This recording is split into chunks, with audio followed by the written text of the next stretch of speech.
Good morning children and welcome to English class. Today I will teach you a poem from your first flight book.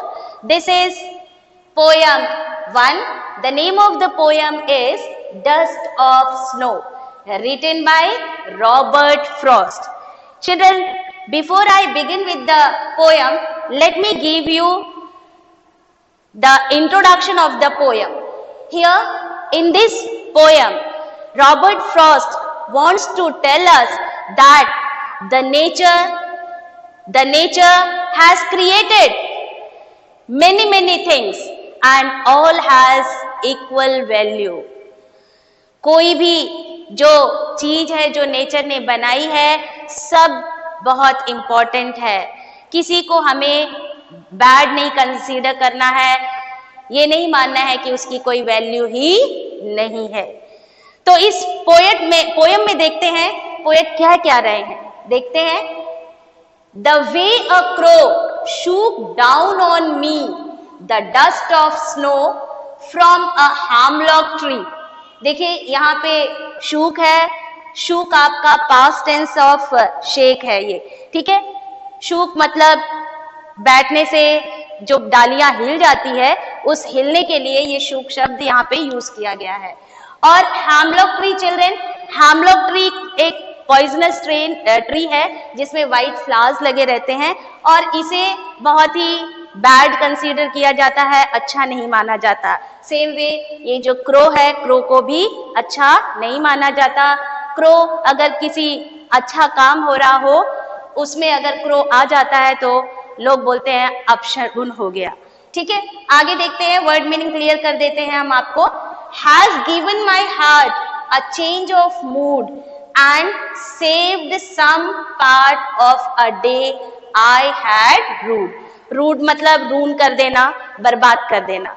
तो ये जो छोटी सी poem है, इस poem में poet क्या कह रहे हैं कि जैसे ही पोएट जा रहे थे और वो बहुत दुखी थे, he was very distressed, he was moving and he came to the tree. And which tree he came? He came to the hemlock tree and he sat under that tree. When he sat, what he feels? A crow came and sat one of the branches of the hemlock tree, due to which shaking hua, dali hili. Then what happened? Some of the dust particle of snow fell on the poet who was sitting under the hemlock tree. When he feel this dust particles of snow, there was a great change. He became lively. अब उनमें जो distress की भावना थी, जो sadness थी, जो सॉरोनेस था, वो सारा का सारा उनके दिल से सब गायब हो गया.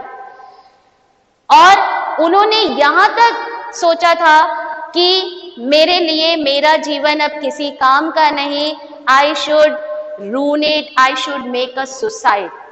यहां तक पोएट ने सोच रखा था.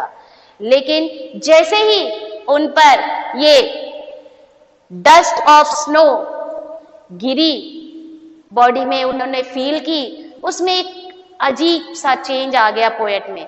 अब वो लाइवली हो गए, उनमें जीने की चाह आ गई, उनका सारा दुख दर्द गायब हो गया. Now he wanted to live in the world. He wanted to enjoy the beauty of the world. जीने की एक चाहत उनके मन में जाग गई. और वो चाहत किसने लाई चिल्ड्रन? जिसको हम और आप समाज बुरा मानता है, क्रो और हैमलॉक ट्री को. और यही दो नेचर की चीजें हैं जिसने एक पोएट में जीने की चाह लाई. उनके मन से ये जो भावना है कि हाय मैं किसी काम का नहीं हूं, मेरा जीवन अब किसी काम का नहीं है, इतना अधिक वो दुखी थे कि he just wanted to commit suicide. This was the big change poet में आया. और तब से उन्होंने ये रियलाइज किया कि नेचर ने इस संसार में जो भी बनाया है, everything has got its value. कोई भी बेकार नहीं है, किसी को भी हम बुरा नहीं मान सकते. और तब से वो जो पोएट है वो मानने लग गए हैं कि ईश्वर के द्वारा बनाई गई कोई भी चीज इस दुनिया में वैल्यूलेस नहीं है, सब वैल्यूएबल है और कोई चीज बुरी नहीं है, कोई चीज अपशगुन नहीं है, सारी चीज इंपॉर्टेंट है। This was the message the poet want to convey. So hope this poem is clear to you. Now I'll move on to the next poem, that is Fire and Ice.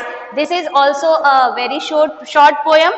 So now let's see Robert Frost इस poem में क्या कहते हैं. Let's begin with the poem. He says, some say the world will end in fire, some say in ice.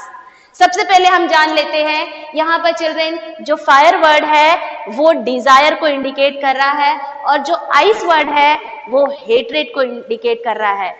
ये दोनों चीजें इंसान में कूट कूट करके भरी है, जिसके कारण पोएट आगे क्या कहते हैं देखते हैं। From what I tasted of desire I hold with those who favour fire. Fire means desires. Poet कहते हैं कि इस दुनिया में बहुत सारे लोग हैं। कुछ लोग कहते हैं दुनिया का अंत होगा तो वो फायर से होगा, यानी डिजायर से होगा, वॉन्ट से होगा, और कुछ कहते हैं कि दुनिया का अंत आइस से होगा, आइस यानी हेट्रेड से होगा। डिजायर्स क्या होती हैं, कैसे दुनिया के अंत के लिए यहाँ पर बताया जा रहा है, कैसे ये दुनिया का अंत करेंगी। एग्जाम्पल देते हैं आपको। देखो चिल्ड्रन, डिजायर्स इंसान की कभी पूरी नहीं होती। जब तक वो जीता है तब तक उसमें कोई ना कोई डिजायर्स आते रहते हैं। एग्जाम्पल के तौर पर आपने देखा है, हिस्ट्री तो आपने पढ़ा ही होगा, बहुत सारे ऐसे एम्प्रेस थे जिनकी ये डिजायर थी कि वो दूसरे कंट्रीज पर राज करे, अपने साम्राज्य को बढ़ाएं, और इसके वजह से उन्होंने वॉर किए, और वॉर क्या लेके आई, डिस्ट्रक्शन। सेम वे हम अगर ले आइस को, आइस मीन्स व्हाट, हेट्रेड, घृणा, नफरत, ये नफरत के कारण भी दुनिया का अंत हो सकता है, ये भी हमें डिस्ट्रक्शन की ओर ही ले जाती है। कैसे, एग्जाम्पल देखिए, हम नफरत करते हैं। आज का तो एग्जाम्पल आप बहुत क्लियर है, पाकिस्तान का आप देख ही रहे हो। पाकिस्तान इतना गलत काम कर रहा है, उसे हमारे देश से घृणा है और हमें पाकिस्तान से घृणा है, और इस हेट्रेड के कारण बार बार ऐसा लगता है कि थर्ड वर्ल्ड वार हो जाएगा। दैट मीन्स डिस्ट्रक्शन यहां पर भी टेक प्लेस करेगी अगर हम इतना हेट करें और ऐसा करें कि हम एक दूसरे से नफरत करने के कारण लड़ाई करें, वर्ल्ड वार करें। उससे सिर्फ और सिर्फ डिस्ट्रक्शन ही होगा, और उसमें लाखों करोड़ों जो इनोसेंट्स लोग हैं वो मारे जाते हैं चिल्ड्रन। तो इस पोएम में जो पोएट रॉबर्ट फ्रॉस्ट है वो सिर्फ ये बताना चाहते हैं कि इंसान को the people should control their desires, and instead of enmity, instead of hatred, the people should bring brotherhood in the world.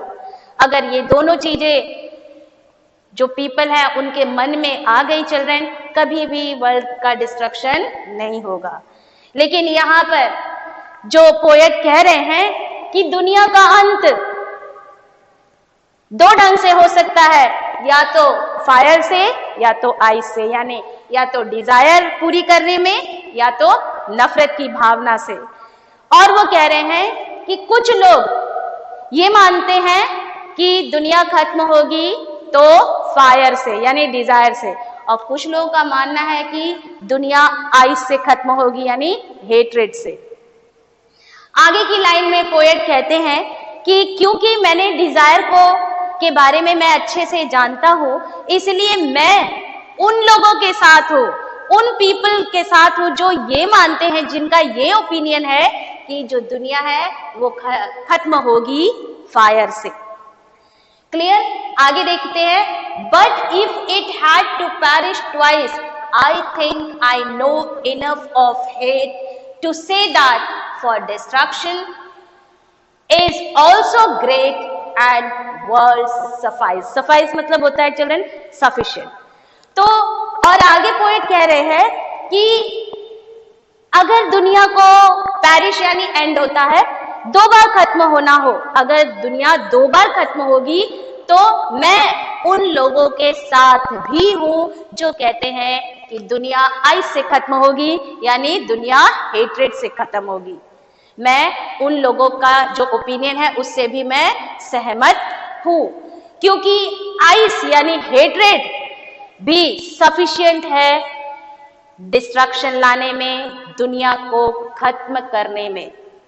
तो फायर एंड आइस के माध्यम से पोएट हमें यही बताने की कोशिश कर रहे हैं कि भाईचारा अपनाओ, घृणा की भावना, नफरत की भावना मन से निकाल दो, और दूसरा अपने वांट्स, अपने डिजायर पर काबू रखो, कंट्रोल रखो. Clear children? So this is what the poem is. Hope both the poems are clear to you. So we'll meet with some other topic in the next class. Till then, keep revising the course and stay safe. Thank you.